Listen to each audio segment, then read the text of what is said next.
મારું નામ ઉર્વશીબેન નરેન્દ્ર પાઠક છે। અમે અત્યારે મામલતદાર સાહેબની ઓફિસે અને તેમજ આપણે તાલુકા પંચાયત કચેરી આવેદન દેવા માટે આવ્યા છીએ।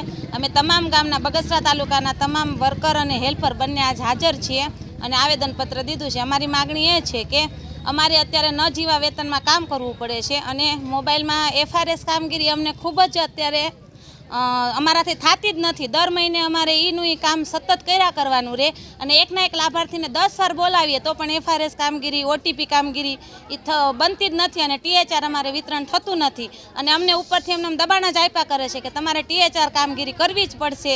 તો અમારે આ ન જીવા વેતનમાં અને આખો દિવસ એકનું એક કામ કરવાનું અને પોષણ ટ્રેકરમાં કામગીરીમાં એમને સતત હાજર રહીએ તો બાળકોના પોષણનું શું થશે, બાળકોનું શું કરવાનું, બાળકોને અમારે શિક્ષા ક્યારે આપવાની।